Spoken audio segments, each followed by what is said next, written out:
a vida dominada pelo Espírito Santo.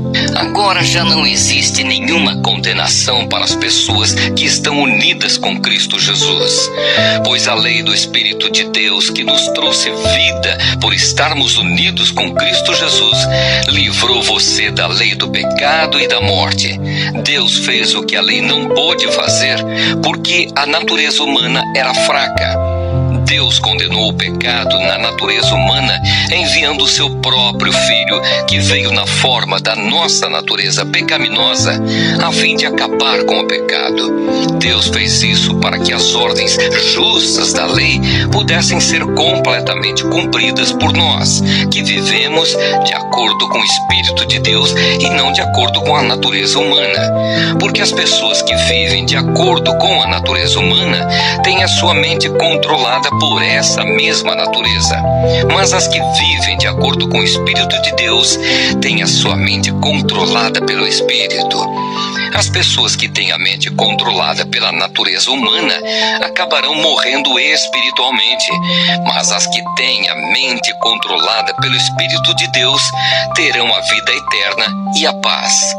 Por isso, as pessoas que têm a mente controlada pela natureza humana se tornam inimigas de Deus, pois não obedecem à lei de Deus e, de fato, não podem obedecer a ela.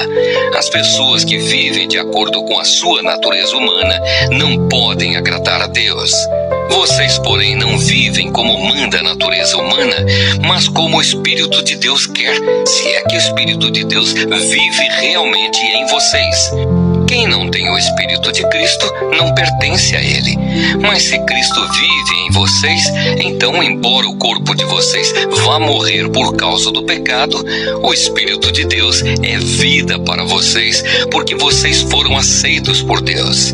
Se em vocês vive o Espírito daquele que ressuscitou Jesus, então aquele que ressuscitou Jesus Cristo dará também vida ao corpo mortal de vocês por meio do seu Espírito que vive em vocês. Portanto, meus irmãos, nós temos uma obrigação, que é a de não vivermos de acordo com a nossa natureza humana. Porque se vocês viverem de acordo com a natureza humana, vocês morrerão espiritualmente. Mas se pelo Espírito de Deus vocês matarem as suas ações pecaminosas, vocês viverão espiritualmente. Pois aqueles que são guiados pelo Espírito de Deus são filhos de Deus. Porque o Espírito que vocês receberam de Deus não torna vocês escravos e não faz com que tenham medo. Pelo contrário, o Espírito torna vocês filhos de Deus e pelo poder do Espírito dizemos com fervor a Deus: Pai, meu Pai. O Espírito de Deus se une com o nosso espírito para afirmar que somos filhos de Deus. Nós somos seus filhos e por isso receberemos as bênçãos que Ele guarda para o seu povo e também receberemos com Cristo aquilo que Deus tem guardado para Ele. Porque se tomamos parte nos sofrimentos de Cristo, também tomaremos parte na sua glória, a glória futura. Eu penso que o que sofremos durante a nossa vida não pode ser comparado de modo nenhum com a glória que nos será revelada no futuro. O universo todo espera com muita impaciência o momento em que Deus vai revelar o que os seus filhos realmente são. Pois o universo se tornou inútil, não pela sua própria vontade, mas porque Deus quis que fosse assim. Porém, existe esta esperança. Um dia o próprio universo ficará livre do poder destruidor que o mantém escravo e tomará parte na gloriosa liberdade dos filhos de Deus.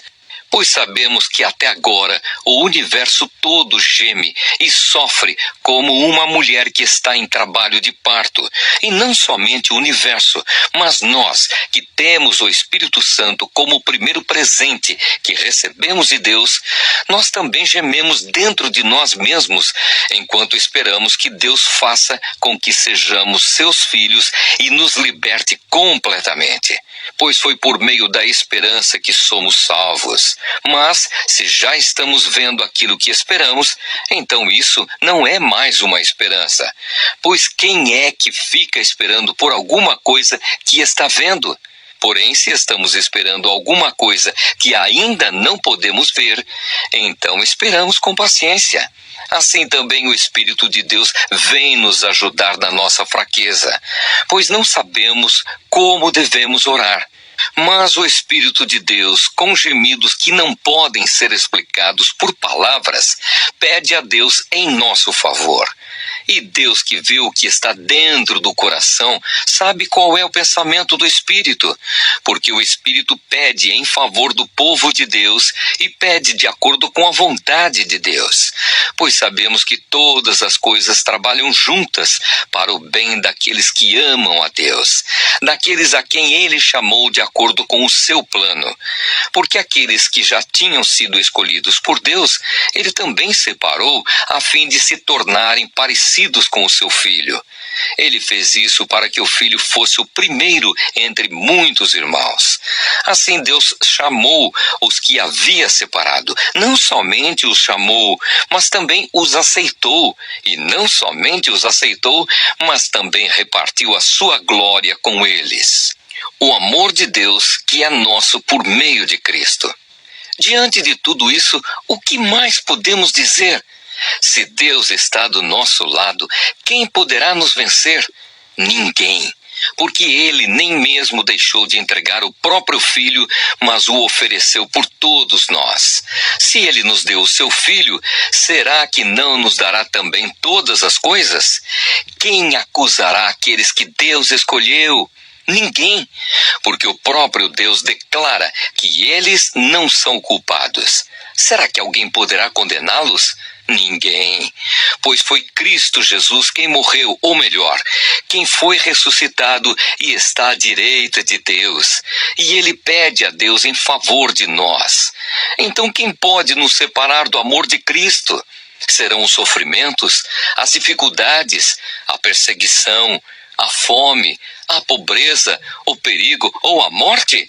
Como dizem as Escrituras Sagradas, por causa de ti estamos em perigo de morte o dia inteiro. Somos tratados como ovelhas que vão para o matadouro. Em todas essas situações, temos a vitória completa por meio daquele que nos amou, pois eu tenho a certeza de que nada pode nos separar do amor de Deus.